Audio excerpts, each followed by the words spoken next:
नमस्कार, आप देख रहे हैं द पब्लिक बिहार। बिहार में एनडीए गठबंधन की सीट शेयरिंग की फॉर्मूला तय हो चुकी है, जिसकी घोषणा कल कर दी गई है। जी हां, हम आपको बता दें कि बिहार में एनडीए गठबंधन के 40 सीटों पर उनके सहयोगी दलों के बीच सीट शेयरिंग का सहमति बन गई है, जिसकी घोषणा कल कर दी गई है। हम आपको बता दें कि बीजेपी के पास 17 सीट गई है, वहीं जेडीयू के पास 16 सीट मिली है। आपको बता दें कि चिराग पासवान की पार्टी लोक जनशक्ति पार्टी 5 सीट पर लोकसभा का चुनाव लड़ेगी और बची 2 सीट में एक जीतन राम मांझी को दी गई है और एक उपेंद्र कुशवाहा को मिली है।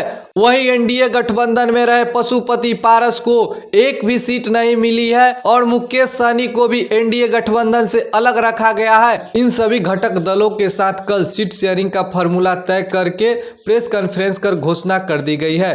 जी हम आपको बता दें कि एनडीए गठबंधन में बीजेपी के जो लोकसभा की 17 सीट मिली है वह इस प्रकार है: पश्चिम चंपारण, पूर्वी चंपारण, औरंगाबाद, मधुबनी, बक्सर, दरभंगा, मुजफ्फरपुर, महाराजगंज, उजियारपुर, सारण, बेगूसराय, नवादा, आरा, पटना साहिब, पाटलिपुत्रा, सासाराम, अररिया।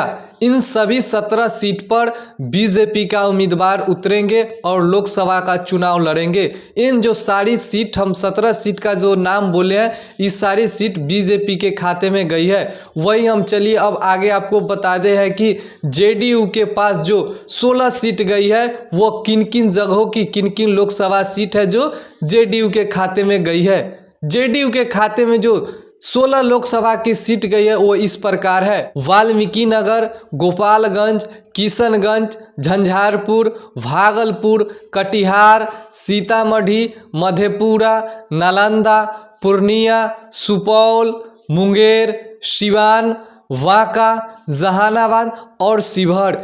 इन सारी 16 सीट जेडीयू के खाते में गई है। इन 16 सीटों पर जेडीयू के उम्मीदवार लोकसभा का चुनाव लड़ेंगे, जिसकी घोषणा कल प्रेस कॉन्फ्रेंस कर एनडीए गठबंधन के द्वारा सीट शेयरिंग का फॉर्मूला तय कर दी गई है। वहीं चलिए अब हम आगे आपको बताते हैं कि चिराग पासवान के पार्टी लोक जनशक्ति पार्टी रामविलास के खाते में जो 5 सीट गई है, उन 5 सीटों के बारे में हम आपको बता रहे हैं कि कौन कौन सीट चिराग पासवान के खाते में गई है। चिराग पासवान के जो 5 लोकसभा की सीट मिली है वो इस प्रकार है: वैशाली, हाजीपुर, खगड़िया, जमुई और समस्तीपुर। इन 5 सीट पर चिराग पासवान के लोक जनशक्ति पार्टी रामविलास के उम्मीदवार लोकसभा का चुनाव लड़ेंगे और बाकी जो 2 लोकसभा की सीट बची है उस पे एक उपेंद्र कुशवाहा की पार्टी काराकाट से चुनाव लड़ेगी, वहीं दूसरी जीतन राम मांझी की हम पार्टी गया लोकसभा से चुनाव लड़ेगी।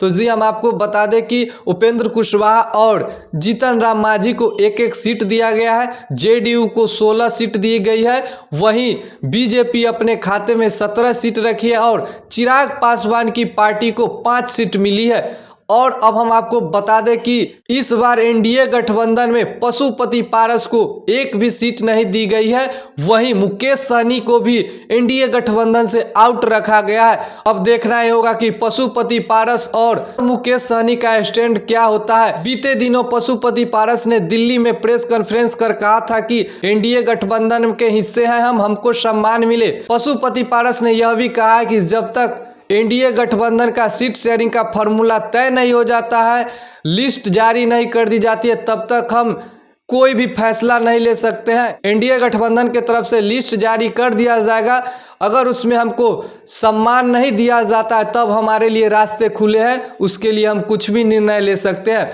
इतना ही नहीं, पशुपति पारस ने यह भी कहा था कि हाजीपुर सीट से हम हर हाल में चुनाव लड़ेंगे, बल्कि अब देखा गया तो हाजीपुर सीट लोक जनशक्ति पार्टी रामविलास के चिराग पासवान के खाते में गई है। पशुपति पारस को हाजीपुर सीट हाथ से जाते दिख रही है। जो सीट शेयरिंग फार्मूला निकली है, जो सीट सभी के बीच बटी है एनडीए गठबंधन में, इसके बाद अब पशुपति पारस अपना स्टैंड क्या लेते हैं, एनडीए में बने रहते हैं या फिर किसी दूसरे गठबंधन में जाते हैं पशुपति पारस, या निर्दलीय चुनाव लड़ते हैं हाजीपुर से। अब देखना दिलचस्प होगी कि पशुपति पारस की अगला कदम क्या होती है। अगर अभी तक हमारे चैनल से नहीं जुड़े हैं तो the public Bihar news channel को फेसबुक पर जाकर फॉलो करें, यूट्यूब पर जाकर सब्सक्राइब करें। धन्यवाद।